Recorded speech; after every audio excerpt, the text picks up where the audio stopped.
The worker queue explained for the new programmer. Visual programming, like any kind of programming, can get pretty complicated. If we were to base visual programming on standard programming concepts like loops and ifs, we would quickly defeat the point of visual programming, which is easy to comprehend programs.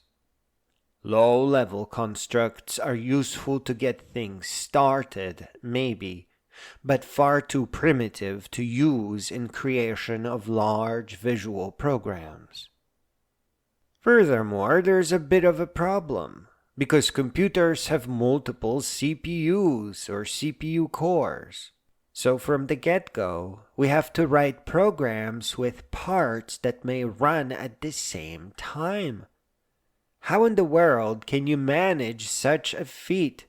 Not only tracing the flow of your program as you design it, but 8 or 32 flows of your program at the same time. And when do you know when all the multiple overlapping flows completed even? Yikes. In comes the worker queue.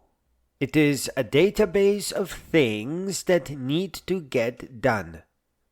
Instead of loading a list of blog articles that need processing and then pushing them down a single pipeline, where it is likely only a single CPU core would process it, and you have to keep track of a no more data signal, along with the too much data or the slow down signal, you load your blog articles and push them onto a worker queue.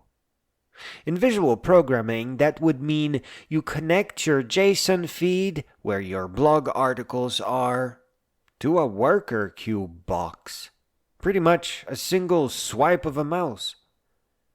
The worker queue has a single output that spits out all the data once it all has been processed. That is the done signal. You get another feed coming out of it, this time the list of all the transformed articles. And the worker queue has a marvelous input socket marked worker, where you put your program in. Conceptually, your blog article processor function becomes a worker once you plug it into a worker queue. So you have a JSON feed box that has a URL pointing to your JSON file, a worker function chain of boxes that do something interesting with your article, plugged into the worker queue that has an output port that will spit out a list of all the processed articles as a new feed. You can configure the number of workers to match your CPU core count, or set it to any number including 1. If you are going to process one article at a time, don't wait for the whole list. Tap into the Job Done output socket. If you can afford to initially process your blog articles with 32 workers or more crunching data at the same time, go for it. But then you may need to start to worry about memory as things get more complex. In that case, you send the list to another queue that this time processes one item at a time. And you're back to the standard world of processing one thing after another. You are not limited to the CPU cores of a single computer. Imagine you have 128 articles in your blog and you want to clean them all up. If you have a Raspberry Pi cluster of, say, 32 computers totaling 128 cores, you can theoretically have a worker on each of those, distributing your worker queue processing to theoretically run 128 times faster. go from 2-minute wait time, if your program ran on a single thread, to 2-second wait time, which is a pretty big deal. There would be bottlenecks, of course, but you could deal with those. At the moment, the theory here matters the most, because you can also cross the local network boundary and request 128 now powerful servers, which will get booted up just for a moment and won't break the bank. This kind of dynamic worker network expansion is called self-provisioning or automatic scaling. If you want to let your users to convert their blogs to video, for example, you would want a self-provisioning network, as it could theoretically scale to meet all possible demand, and since you know ahead of time how much it would cost to run the remote workers, you just include that in what the user pays, so you don't worry about the cost at all, and it wouldn't be too expensive even. There's one more interesting use of a queue, and I must mention it here as it is just too enchanting.